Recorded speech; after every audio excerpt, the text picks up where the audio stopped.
Hey, welcome. It's Dave Franicki here. I'm with the Note Investors Forum. I'd like to welcome you to this very, very special first podcast.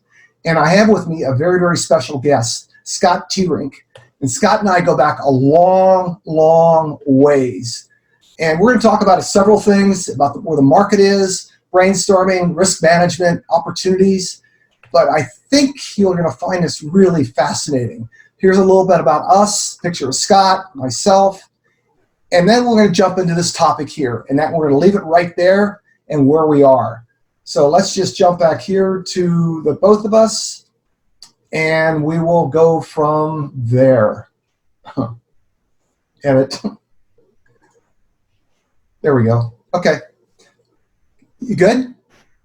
I am. Good. Well, Scott, how are you? I'm doing fantastic, Dave. I really appreciate the opportunity to get together and talk with you, and also talk with your students. I know that every time we do get together, it's certainly educational for me, and we have some great conversations. So I look forward to having the same in this environment.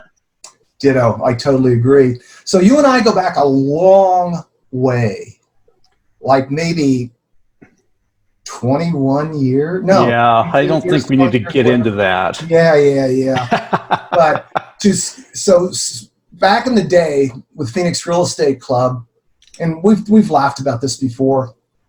I was in real estate. I thought I'd try some mentoring. Scott was one of my students, and frankly, he was only one of 42 that really did anything worthwhile.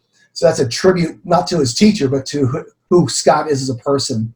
And then we kind of lost touch, and we connected again a few years ago. We shared a stage, and he was also at the meetup that we had, the Note Investors meetup last October or so. And we've been wanting to do some other things together, so I thought this is a great opportunity. So Scott, you want to fill in the blanks from there in terms of who you are, what you do, what Scott's all about? Yeah, absolutely. I've been investing in various types of real estate for over 30 years. I've invested in single-family home portfolios. I've done multifamily, still doing multifamily. I do commercial. My main focus on my personal real estate business right now is doing land. And I've been doing land since 2006, and I love it. There's nothing wrong with tenants, toilets, and trash, but I don't have any of that. So I'm kind of all about making my life easier at this juncture in my life. And again, as Dave said, we've been at this for a while, and so I've learned some valuable life lessons and things I want to do, and maybe some things I choose not to. But that's why I've focused on land. But again, I think the whole purpose of tonight's conversation with Dave is he'd asked me to come on and kind of talk to you about what I think is going on right now. Where we are in the market, where we've been, where we're headed, and where we are. And so, again, I see there's a huge amount of opportunity right now, and we'll get into that in just a minute. Yeah, so Scott, remember the picture that we just showed, there was a divide. There's a picture of a cliff over here and a cliff over here, 2019, 2020. And when it was initially, it was here when you were jumping from year to year. And now that divide is going like this. Right. And it all started about a month ago, end of February, 1st of March, first week of March, whatever. And it's what was there is all different. It'll never be the same, ever, I don't think. It's just so many variables out there. But adversity creates opportunity. So I want to make this totally about what you're seeing in the marketplace. Because you do some consulting work on the side too, in addition to your land work. Right. And just generically what you're seeing there, how you as a consultant, you're suggesting it be repaired, how other investors can look at adversity and create opportunities, just like we did in 01, 02, back in 08? Right. And then here we are 12 years later. Yeah. Let's kind of do a little role play on that, and tell me what you're seeing. Yeah, well, first and foremost is that I don't want to downplay what's going on right now, but that's not what this is about. What this is about is trying to filter through what's going on and looking for opportunity. And so, in my opinion, this is not a financial crisis, it's a health challenge.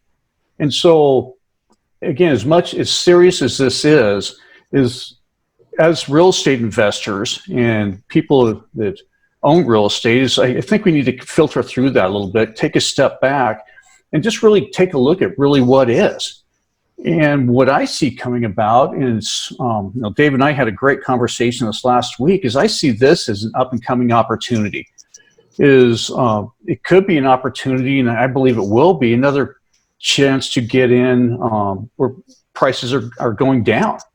I think anytime that you have uncertainty in the marketplace, people don't deal with that well. And unless they can filter through that uncertainty and kind of see what is, and specifically have a business model that follows, that can fill in for uncertainty, is people start to panic a little bit. And especially anybody, as Dave said, has been through the dot-coms of the 2000s, but more importantly for what we're talking about, 2008, 9, and 10, where, again, we saw a wholesale change in the real estate industry that pretty much took down everything.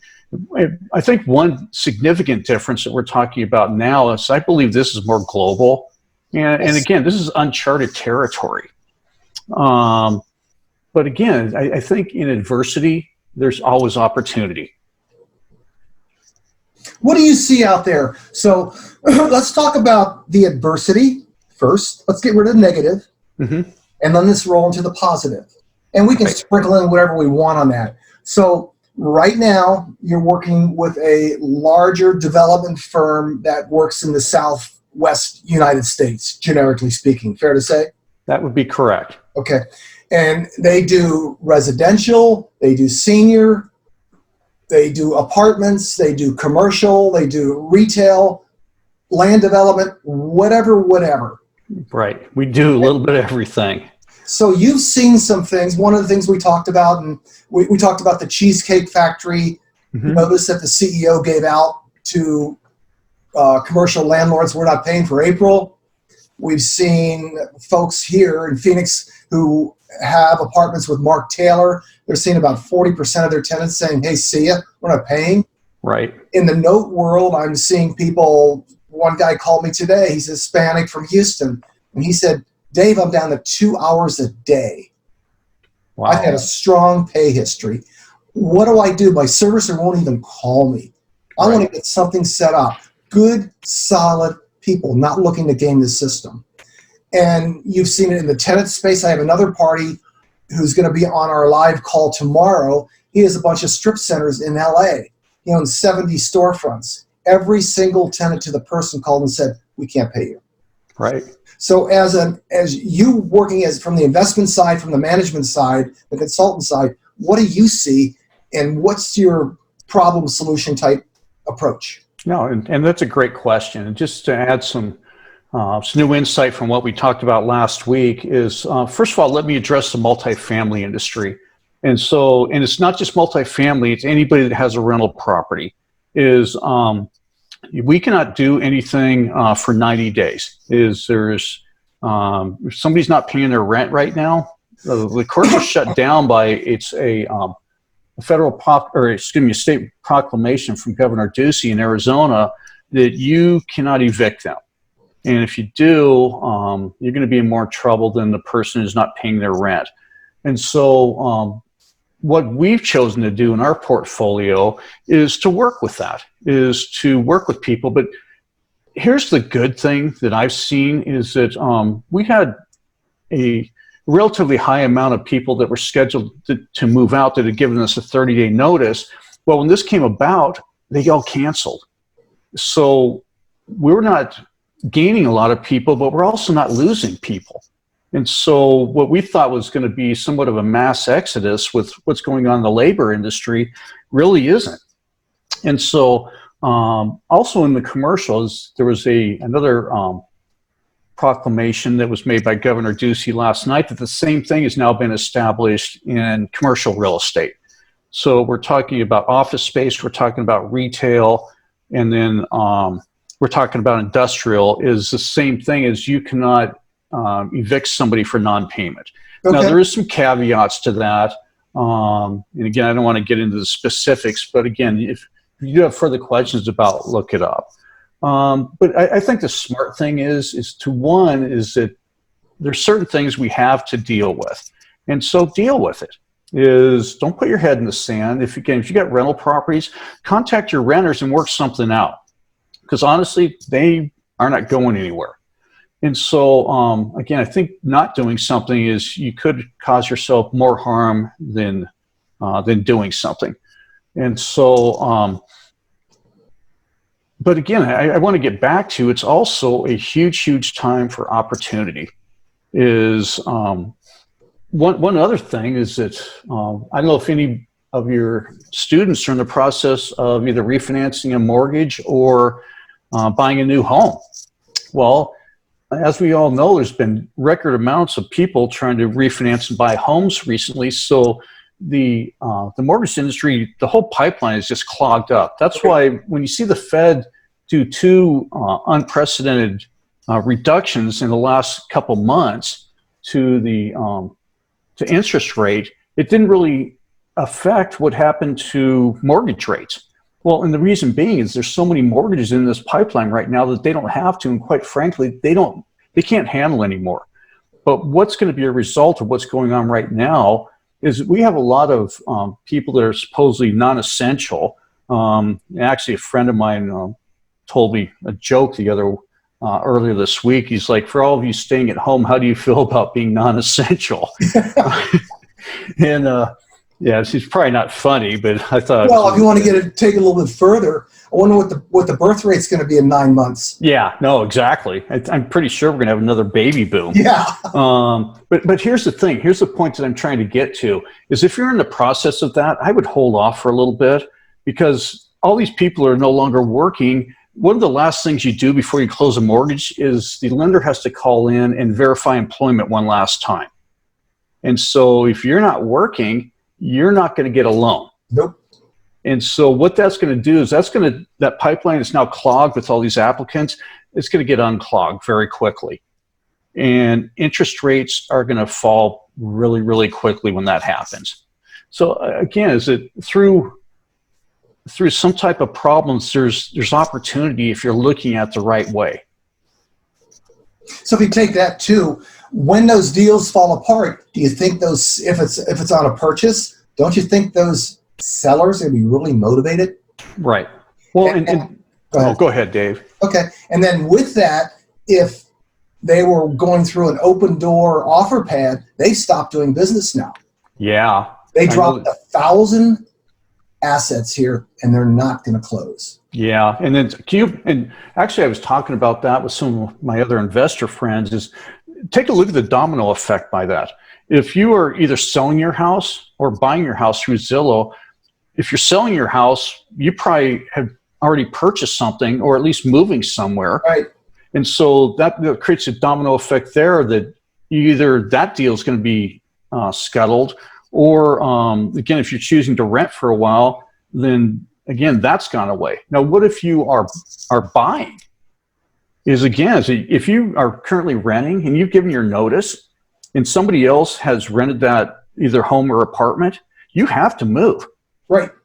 You don't have a choice. If you stay, is that you're eligible for eviction. And so, well, Kim, what does that do?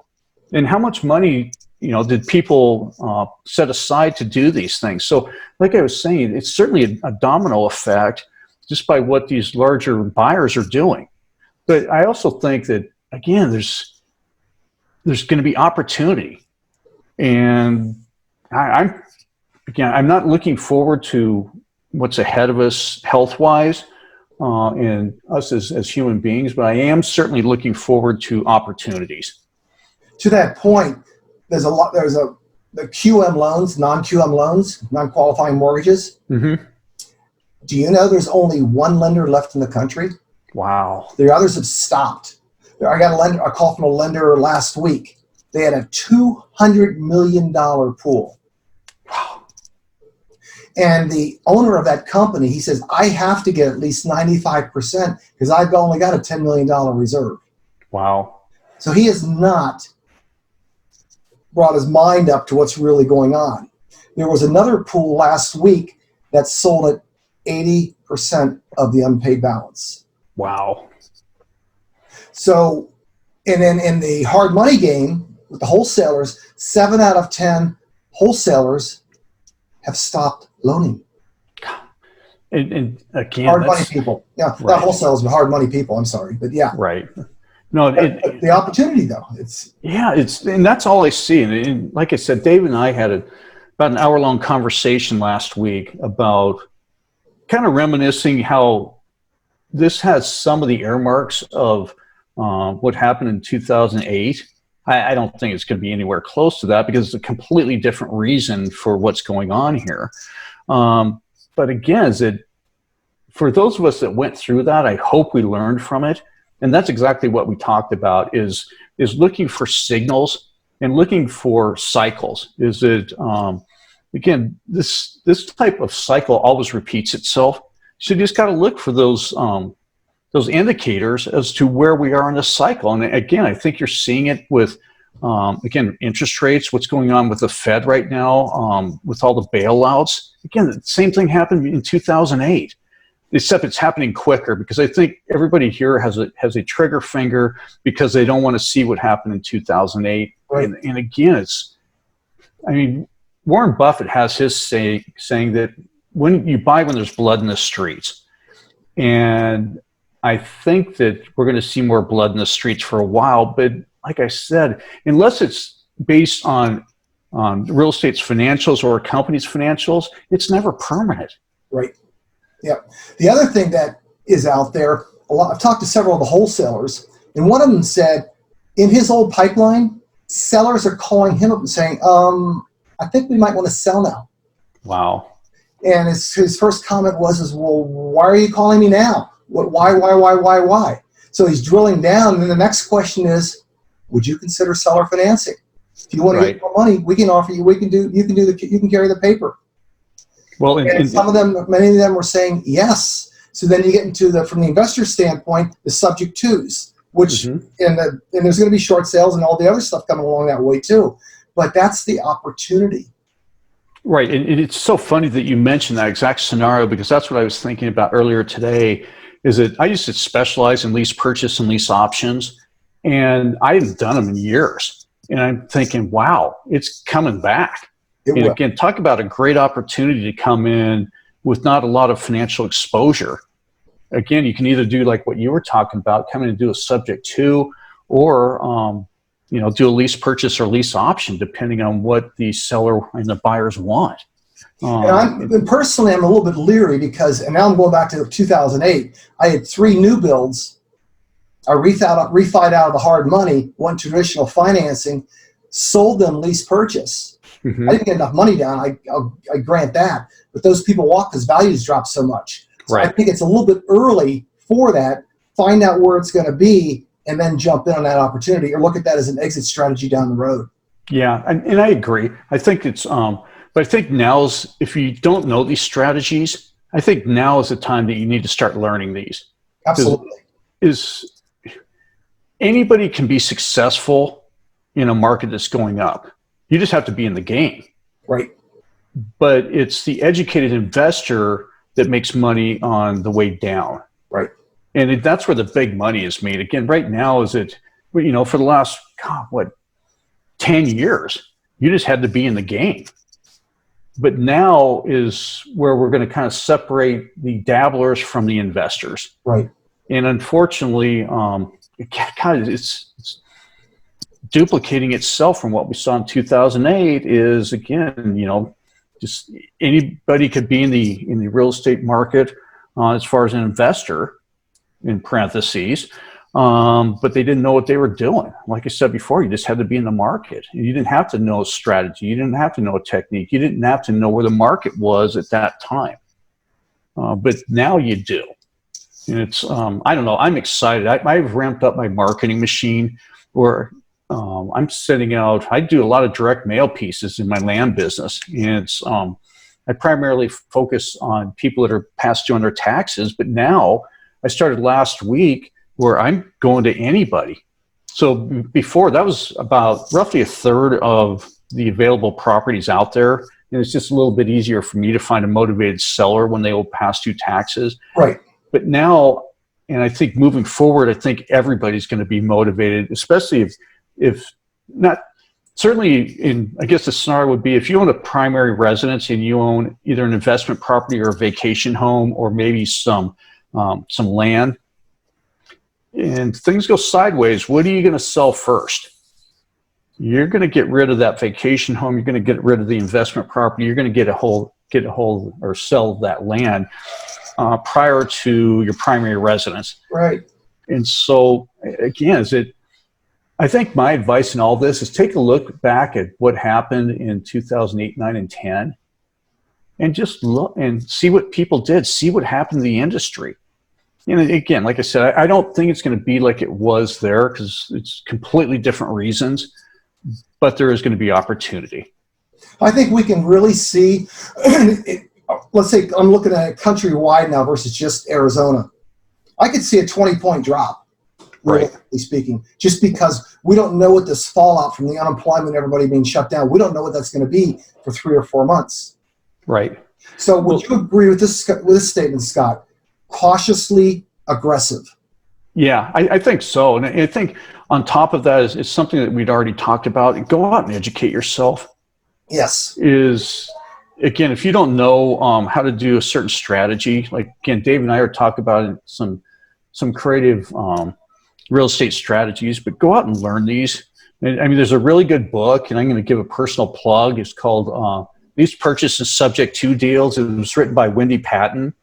And I was a contributing author on that, and I actually did the subject to section in there. But aside from my personal plug, which I get nothing out of this, it's just a really well-written book. And so it's talking to you about and teaching you the techniques that Dave and I are talking about right now. And again, I agree with him, it is premature, but that just gives you or allows you the time to go in and learn these strategies. So when it is the time, you're ready to pounce. And it's time to start planting seeds in the garden now. And as they're maturing, there's the opportunity. That's what I see. That's what I totally see. One other example, I was on a call today with Vina Cox-Jones. She runs the Central Ohio RIA. Mm-hmm. So she was given an example of negotiating or figuring out the buy price on a single family. Right. Ohio prices. High end, 45 days ago, 160. Wow. Low end, 140. Uh-huh. Because she was betting on that 160 going up. Now she's basing her after repair value on 140. Wow. I talked to another gentleman who's going to be on our call tomorrow, Sam Sutton. His buy box now is 65 to 75% of after repair value, less repairs, which is what it used to be. So now we're down to reality with a buyer's market opportunity. Right. Well, and I think another thing that we haven't talked about yet is over the past year, we've had record building permits for single family homes. So these are all, I talked about the pipeline before. This is all stuff that builders got to continue building these. Yep. But how are people going to get mortgages to buy these? Again, if you have this many layoffs, I think there was records last week of over 3 million people filing for unemployment insurance. And what's that going to do to the builders? And again, as I can tell you firsthand, because that's where I consult, is that just a couple interesting statistics is right now Texas is shut down for new building. And we don't know how long it's going to be. But luckily for here in Arizona is that we kind of follow the trend of California. And in California, we have lobbied over there to make sure that we keep construction open. And so in following that trend here in Arizona, we've been able to do the same thing. But here's what's so important about that. If construction gets shut down, that's a huge thing for all of us. Yes. It's kind of game over. Yep. Because that's what stimulates the whole economy. Now, I also talked to a friend of mine that he's a construction worker. Well, he's a contractor up in North Idaho. I'm from Coeur d'Alene, Idaho, and I was talking with him. And he gets all of his wood from Washington. Well, Washington is shut down right now. Oh, I got another story for you on that one. Yes. Okay. And so what is that going to do? Again, a lot of what we do here is we get our wood from Oregon, Northern California areas, but we also get it from Washington. And so with that being shut down, is what is that going to do to the housing industry? Supply pipeline. Right. And to that point too, a friend of mine lives in Simi Valley. It's a farming area, California. Do you know that the fruits and vegetables are rotting in the fields? Wow. No trucks. No labor. Wow. It's all part of it. So so you were speaking of different things. Right now, there were 10 million jobless claims this week. Wow. 15% unemployment, GDP is going to be dropping by 34%. So, but again, it's this point in time for now, not for later. Yeah, and I think probably the word is this is a microcosm that, again, nobody knows. Nobody can look in a crystal ball and tell you how long we're going to be shut down, for lack of a better term. But there's no economical reason for this. And again, I can't stress that anymore. And like I said, I'm so optimistic about this. I'm just chomping at the bit. Yeah. Because I've been staying in cash for a lot of my stuff for a while now, just waiting for this type of opportunity.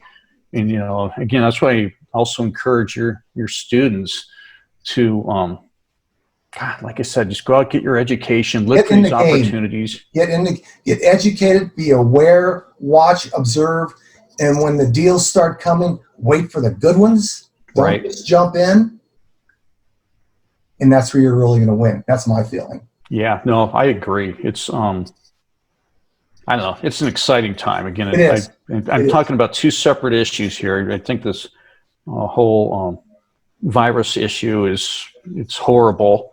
Yeah. But again, if you are able to look past that and really see what it is, I think there's a huge amount of opportunity. I concur. So, Scott, I think we've pretty much covered everything we wanted to.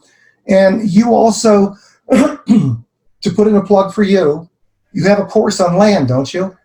I do. I've written I've got an introductory course that basically it takes you from A to Z as to how to market the land, how to find the land, how to negotiate the land, and how to close on it using a variety of different techniques. And just real quick, Dave, if I could just cover one of my recent deals is I just closed on a 40-acre deal. All I did is I put a contract down on it. It was a 6-month contract. I wrote the contract for 40 acres for $31,200, and this was in the White Lake mountain region up in Show Low. Beautiful parcel, beautiful views. Ended up selling it for $50,000. This just closed in January. Again, I had no money in the deal. I tied it up with a contract. That's it. So I had no exposure at all. Right? It was a purchase 6-month purchase contract. Okay. I got the seller to sign a 6-month purchase contract, and then again went out and marketed it, and then just did a dual closing where I bought it from the seller. I owned it for about 3 minutes, and then sold it to the buyer. Good. And then got a check for $18,800 out of this. I'll spend any day of the week, won't it?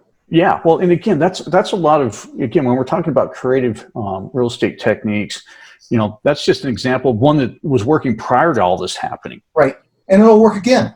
Right, all day long. Everything keeps cycling through. Through. So, okay, let me see if I can put a screen share up here for, maybe I can't. Well, Scott, why don't we do this? Why don't you, where is that at here? There it is. So I've got your information up here on screen in terms of people getting a hold of you. And if I'm reading this correctly, your email is azlanddeals@gmail.com. That's correct. And your phone number is 480 right 770 0796. And the name of your company is First Step Investments. That is correct. So it's firststepinvestments.com. Okay, perfect. So I want to thank you so much for joining us. I'm sure the folks will check you out. We will have this on YouTube, and we'll go from there. Yeah, Dave, thanks so much for the invite. As always, I love working with you. You're a good friend, and really, really appreciate the opportunity to talk with you and talk with your students. Good deal. Thanks, Scott. All right. Everybody had a great evening.